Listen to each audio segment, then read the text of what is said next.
Sabe, no comecinho da semana passada, eu estava junto com o meu filho Bernardo, de 4 anos, no laboratório para fazer teste de coronavírus. Situação delicada. E deu negativo, estava tudo certinho, graças a Deus.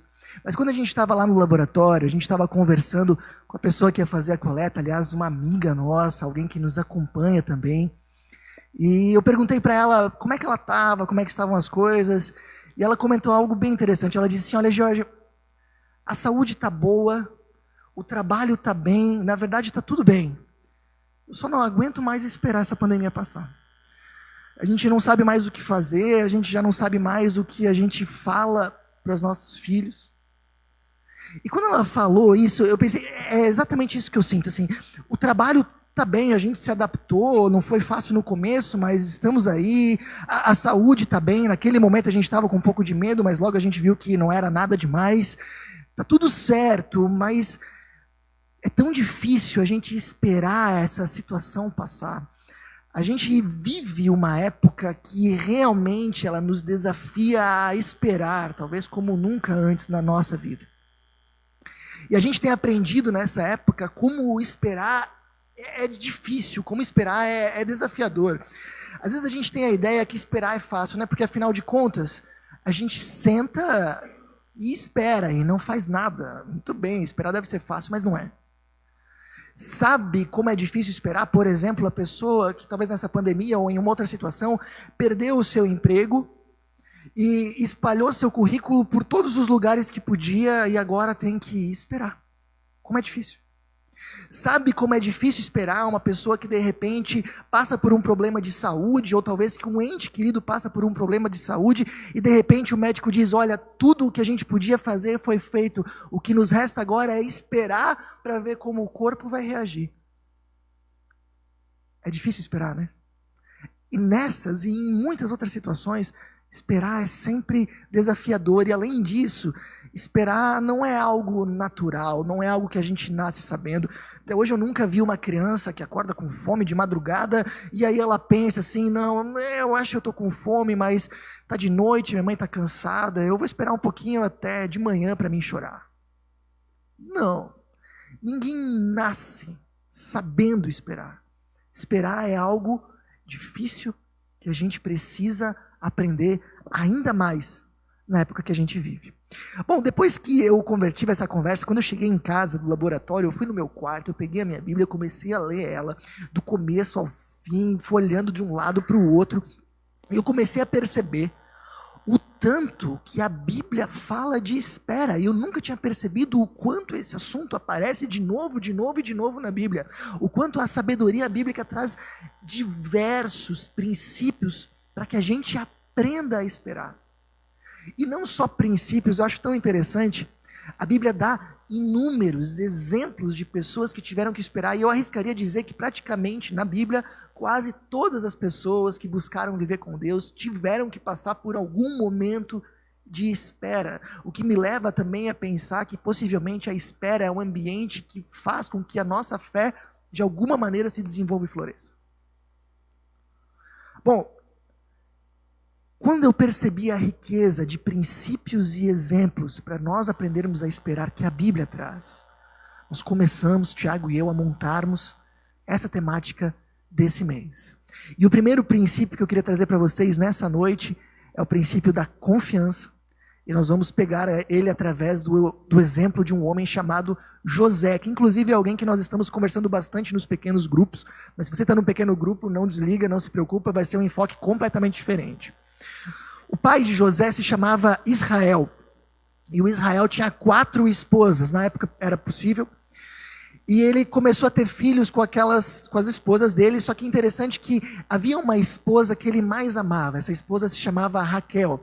E essa Raquel, a esposa favorita dele, ela não conseguiu dar nenhum filho para ele. Demorou muito. Ele já tinha 10 outros filhos com as outras esposas, quando finalmente a Raquel deu o primeiro filho, que além de ser o temporão, né, ele também era finalmente o filho mais velho com a esposa que ele amava. Esse era o José. Então a gente consegue entender o que a Bíblia diz em Gênesis 37:3. Ora, Israel gostava mais de José do que de qualquer outro filho. E olha só, quando os seus irmãos viram que o pai gostava mais dele do que de qualquer outro filho, odiaram-no e não conseguiam falar com ele amigavelmente. Então o pai preferiu José mais do que os outros filhos, e claro que isso com o tempo começa a envenenar aquela família. O José, que era um adolescente, dá sinais de problemas de caráter. Ele soa na Bíblia como alguém arrogante e egocêntrico. E os irmãos dele começam a ter problemas maiores, se tornam pessoas violentas, pessoas que realmente odeiam. Bom, isso vai envenenando aquela família e possivelmente ela iria se destruir. Mas acontece algo em um certo dia. Os 10 irmãos mais velhos de José foram pastorear os rebanhos. E o pai deles, que pensou que eles estavam numa localidade chamada Siquém, disse: olha, José, vai ver os teus irmãos lá em Siquém e ver o que eles estão fazendo. O José foi. Siquém, para você ter uma ideia, era uma localidade próxima da casa deles e uma localidade bem habitada, segura, tranquila. O José foi. Chegando lá em Siquém, ele descobriu que não tinha ninguém lá, os irmãos não estavam mais lá. E um estranho, de repente, abordou ele e disse: você está procurando alguém? E ele diz: eu estou procurando meus irmãos. Eu vi, eu acho que eles estavam aqui e por acaso eu ouvi que eles estavam indo para Dotã, que era um lugar mais longe, deserto e perigoso. José poderia voltar, mas ele já estava ali e pensou: bom, vou até Dotã então ver como é que estão os meus irmãos. Quando ele chegou lá, aquele lugar era tão deserto, tão ermo, que os irmãos pensaram: bom, aqui é o lugar perfeito para a gente dar um jeito nesse nosso irmão. Eles pegaram esse irmão, colocaram numa cisterna seca, um buraco no chão, e planejavam matar ele. Só que bem naquele momento, exatamente, passou por ali uma caravana, e eles pensaram: bom, se a gente mata o nosso irmão, a gente se livra dele, a gente não ganha mais nada com isso. Se a gente vender ele como escravo, além da gente se livrar dele, a gente ainda ganha um dinheiro. Fizeram isso. Venderam o José como escravo, apesar do José implorar, clamar pela sua vida. Assim, o José vai para um país chamado Egito, e lá ele trabalha como escravo doméstico na casa do capitão da guarda do rei, chamado Potifar. Trabalha lá até que a esposa do Potifar acusa injustamente o José de assédio. E por causa disso ele vai para a prisão. Passa anos lá até que conhece o copeiro do rei. E o copeiro do rei teve um sonho, José interpreta aquele sonho, e o copeiro volta para a presença do faraó, mas esquece do José. 2 anos depois, é o rei que tem um sonho, e o copeiro finalmente lembra do José, que é chamado à presença do rei, interpreta o sonho e constrói um plano estratégico para o seu país, que iria salvar milhares de vidas. E ele acaba se tornando governador do Egito. Mas o que isso tem a ver com a espera que a gente acabou de falar? Bom, saiba que desde o momento em que ele foi vendido pelos seus irmãos, até o momento que ele sai da prisão, se passaram 13 anos. Dos 17 aos 30 anos, José passa nessa situação. Você já esperou por uma coisa 13 anos? E depois ele tem que esperar no mínimo mais 7 para rever os irmãos. A gente pode dizer que a espera de José dura nada mais, nada menos do que 20 anos. Como José conseguiu passar por uma espera tão prolongada? Como é que ele conseguiu passar por todo esse período? Sem perder a confiança, sem amargurar o coração. Como que ele conseguiu aprender a esperar? A resposta que a história dele vai dar é que José conseguiu desenvolver uma profunda confiança no agir de Deus. Bom, daí você pode perguntar para mim: tá, George, mas o que confiar em Deus pode me ajudar a esperar? Faz toda a diferença. Imagina agora, por exemplo, a pessoa que eu comentei antes, que está ao lado de um ente querido no hospital, e não tem mais nada que se possa fazer a não ser esperar. A pessoa que não confia em Deus, ela não tem mais nada o que fazer. A pessoa que confia em Deus, ela pode crer que apesar das suas alternativas terem se esgotado, as de Deus ainda não. E ali onde nós não conseguimos mais fazer nada, Deus ainda pode.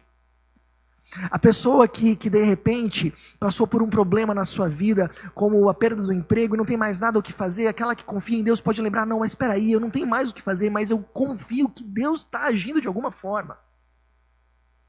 Sabe, eu conheci tempos atrás, aliás, eu encontrei tempos atrás, um amigo meu. E ele estava passando por uma dificuldade muito grande. Ele era uma pessoa excelente, missionário também.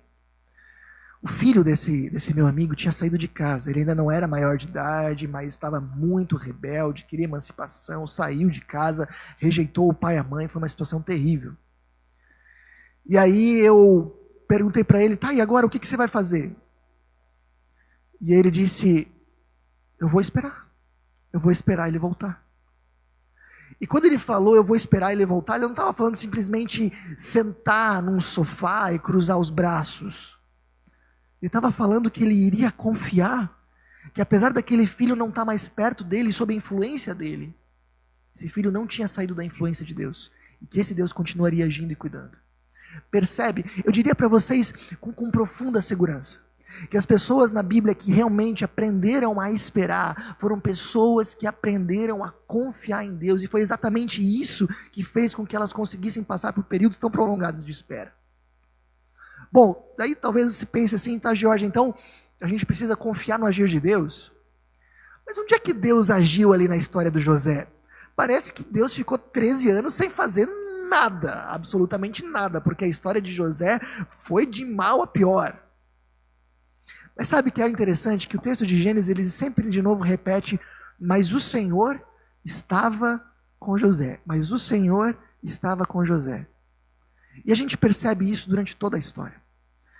Alguns estudiosos que lidam com esse texto chamam a atenção para a quantidade de coincidências que fizeram com que a história do José se tornasse possível. Deixa eu dar alguns exemplos para vocês. Se o pai de José, o Israel, não tivesse acreditado que os filhos estivessem em Siquém, se ele soubesse que eles estavam em Dotã, provavelmente ele não mandava o filho porque era uma localidade longe e perigosa. Bom, se os irmãos, sem saber que José estava vindo, não resolvessem ir para Dotã, eles não poderiam ter feito o que fizeram porque eles não estariam numa localidade deserta o suficiente.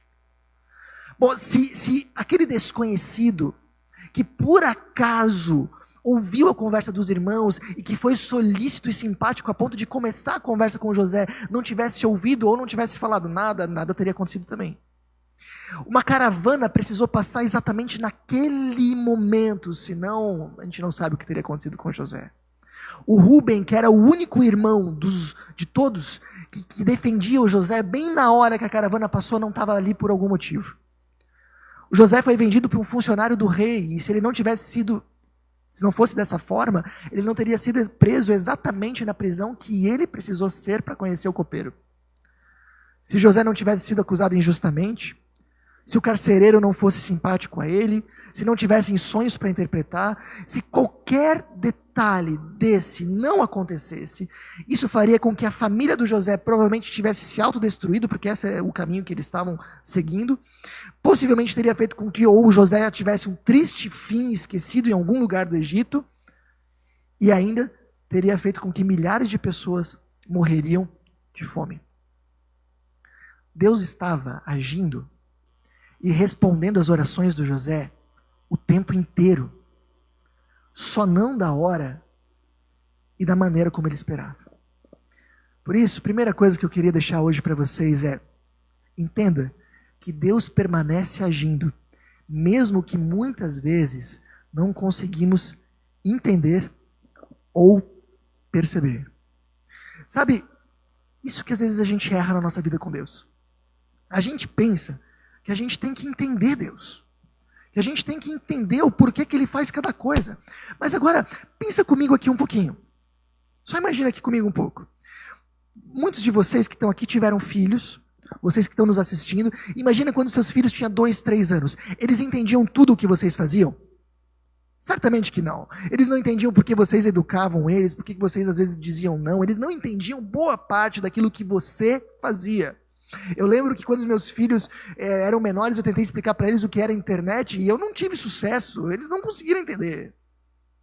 E nós estamos falando de 2 seres humanos que têm a mesma natureza, a mesma capacidade, a única diferença é a idade. Quando nós falamos de nós e Deus, nós estamos falando de seres da mesma grandeza, nós estamos falando de nós e Deus. não é a mesma natureza e nem o mesmo nível de capacidade. Se nós queremos crer num Deus, nós temos que entender que esse Deus, ele vai muito além do que nós podemos sonhar e imaginar, e que muitas vezes a gente não vai conseguir entender o que ele faz. Uma escritora inglesa chamada Evelyn Underhill, ela diz que se Deus fosse pequeno o bastante para o entendermos, não seria grande o bastante para o adorarmos. Para entender isso. Eu li essa semana uma história que eu penso que ilustra isso muito bem. Era costume dos criadores de ovelha na Inglaterra, alguns anos atrás, e isso é realmente real, eles colocavam como parte de tratamento para suas ovelhas, eles tinham que mergulhar as ovelhas num barril de remédio para matar as possíveis doenças, bactérias que tinham na pele das ovelhas. E uma escritora que viu esse processo, viu um pastor de ovelhas colocando a ovelha completamente submersa nesse barril, ele disse: a cena é assustadora porque a ovelha não faz ideia do que está acontecendo e não tem a mínima ideia de que aquilo nada mais é para o seu bem. E aquela escritora, ela disse: como eu queria poder dizer para aquela ovelha que aquilo era para o bem dela, para ela confiar no pastor, mas aquilo estava muito além da capacidade da ovelha, não tinha como eu explicar. E essa escritora disse: bom, eu também conheço um bom pastor, que cuida de nós. E que talvez na forma dele cuidar de nós, muitas vezes ele nos assusta. E que talvez muitas vezes ele olha para nós desejando profundamente: olha, se eu pudesse te explicar como isso vai ser bom para você, mas isso está muito além da tua capacidade, só confia em mim. Isso muitas vezes é o que acontece com a gente com Deus. Deus está agindo. Sempre. Mas de algumas vezes, não de uma forma que a gente entende. E é interessante a gente perceber que a Bíblia, ela não nos encoraja muitas vezes a tentarmos entender o agir de Deus, mas a Bíblia nos encoraja constantemente a confiar no agir de Deus. Eu fico imaginando o José, quando ele estava passando por toda aquela história, o que ele não pensava, ele não entendia o que Deus estava fazendo, talvez ele se perguntou onde estava Deus. Vocês sabem que quando ele está na cisterna, ele clamou pela vida dele para os irmãos, possivelmente nesses 13 anos, ele deve ter clamado muitas vezes pela vida dele para Deus. Mas apesar de ter clamado e de ter recebido muitos nãos de Deus, apesar de Deus guiar a vida dele de uma maneira que ele realmente não entendia, o José escolheu confiar em Deus, e isso foi o que salvou o coração e a alma dele em todo esse período. Sabe, talvez um dia a gente vai olhar para trás e vai entender os episódios mais difíceis e demorados da nossa vida, assim como o José um dia olhou para trás e disse: então foi por isso. Deus queria salvar vidas de pessoas. Eu lembro também da história de Jó. O Jó foi alguém que sofreu e esperou muito, mas foi alguém que mesmo no final da sua vida não entendeu o propósito disso. A gente que lê o livro, a gente sabe para que isso aconteceu. Mas o Jó nunca ficou sabendo. Talvez a gente seja que nem o José, que um dia vai olhar para trás e vai dizer: então foi por isso. Talvez a gente seja que nem o Jó, que talvez nunca vai entender.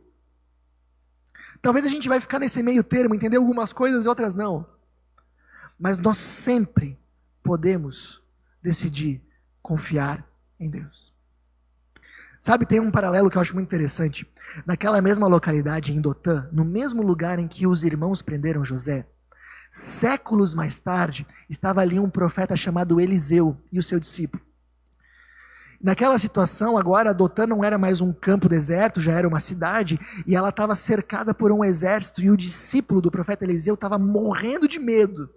Então o Eliseu ora para Deus, para que Deus abra os olhos do seu discípulo, para que ele perceba o cuidado de Deus. E de repente aquele discípulo começa a olhar e vê um exército de anjos ao redor da cidade. Eu fico imaginando, se Deus naquele momento abrisse os olhos do José, o que ele veria? Talvez naquele poço, naquela prisão, ele iria ver um exército de anjos ao redor dele, ou quem sabe ele ia ver o próprio Deus, afinal de contas a Bíblia fala, e o Senhor estava com José. Talvez ele ia ver o próprio Deus do seu lado dizendo: calma, José, eu sei o que eu estou fazendo, você não vai entender agora, mas confia em mim. E eu fico imaginando se Deus pudesse abrir os meus olhos, os teus olhos, nos momentos em que a gente tem que esperar, nos momentos em que a gente passa por momentos difíceis, o que a gente veria?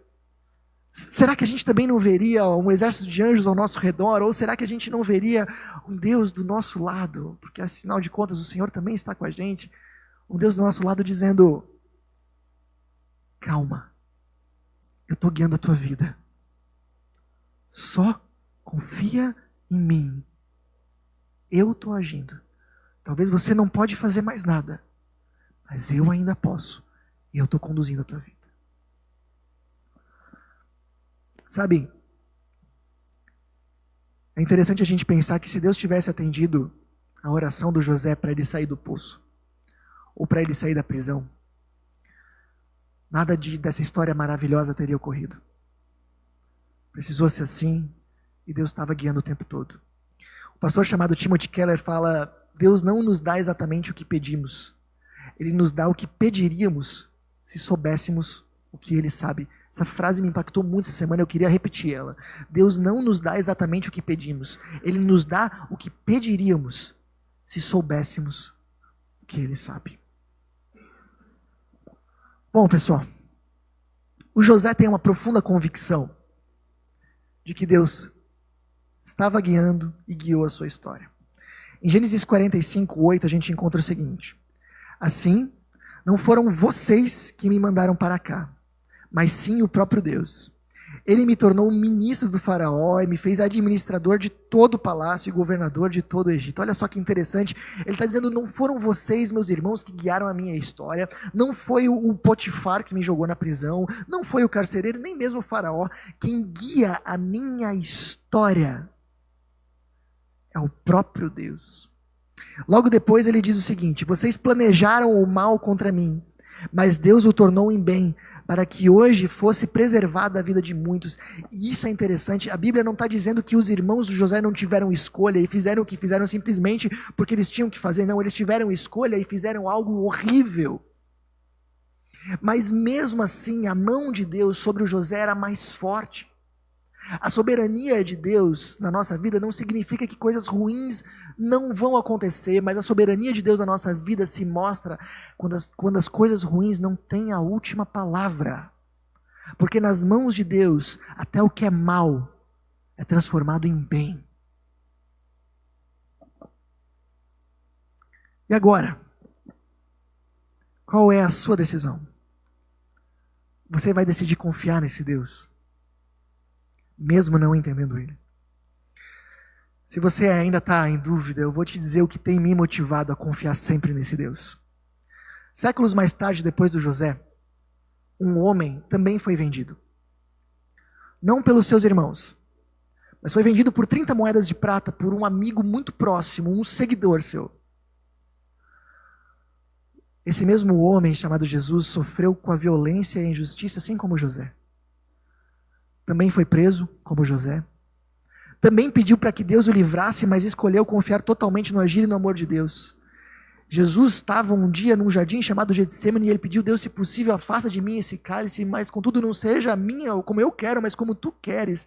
Ele não queria que fosse daquele jeito, mas no final das contas ele decidiu confiar em Deus. Ele foi preso, morto. A morte mais violenta que existia na época e possivelmente a morte mais violenta de todas as épocas. Eu imagino que quem estava ali naquele momento jamais entenderia. Sabe, eu fico pensando, se eu estivesse lá, olhando a cruz sem saber o final da história, eu ia dizer: que tipo de Deus faz isso com um inocente? Eu não consigo entender um Deus que castiga alguém que não tem culpa e que permite que uma injustiça dessa aconteça. No entanto, a gente não é convidado a entender a Deus, mas a confiar nele. E exatamente aquilo que estava sendo feito naquele momento era a minha salvação, a sua salvação. Deus transformou até aquela incrível injustiça, a maior de toda a história, em bênção, em salvação para nós. Talvez você não entenda o porquê de todas as cruzes. Mas se você entender o porquê de apenas uma, isso já é o suficiente para você confiar totalmente em um Deus que te ama e que nunca parou de agir na tua vida. Sabe, deixa eu comentar algo com vocês. Eu fico imaginando, e aqui eu estou já me encaminhando para o final. Eu fico imaginando o José chegando no céu, e Deus entregando o livro de Gênesis, que conta a história dele, porque afinal de contas o José nunca leu esse livro. E eu fico imaginando o José relendo a história da vida dele, e de repente ele iria dizer para Deus assim: Deus, agora eu percebo como cada detalhe, como cada capítulo, dos mais difíceis aos mais demorados na minha vida, fizeram parte da tua história comigo, e fizeram parte daquilo que tu fazes em mim e através de mim. Eu fico imaginando o Jó chegando um dia no céu e recebendo o livro da história dele, que ele também nunca viu e nunca entendeu o porquê das coisas que aconteceram com ele, e ele dizendo para Deus a mesma coisa: Deus, agora eu entendo que cada capítulo da minha história, da mais demorada, da mais difícil, tudo fazia parte do teu agir, daquilo que tu estavas fazendo em mim e aquilo que tu querias fazer através de mim. Deus, muito obrigado que eu escolhi confiar em ti. Eu fico imaginando o dia que eu vou chegar no céu. Talvez eu vou receber o livro da minha história. Talvez você faça isso. E aí eu e você, eu quero chegar lá e receber esse livro, folhear ele e dizer: Deus, agora eu entendo que cada capítulo, do mais difícil ao mais demorado, todos eles fizeram parte do que tu estavas fazendo em mim e através de mim. Deus, que bom que eu escolhi confiar em ti. E a minha pergunta para vocês que estão aqui: vocês vão fazer o mesmo? Vocês vão escolher confiar em Deus, mesmo sem entender Ele? Sabe, Deus, pessoal, esperar em Deus não é sentar num sofá e não fazer nada. Esperar em Deus significa decidir confiar que Deus permanece agindo para o nosso bem, mesmo quando nós não temos mais nada para fazer. E eu queria dizer algo para você: se você perdeu o emprego nessa pandemia, e já fez o possível e ainda não veio nada, espera em Deus. Confia que Ele está agindo.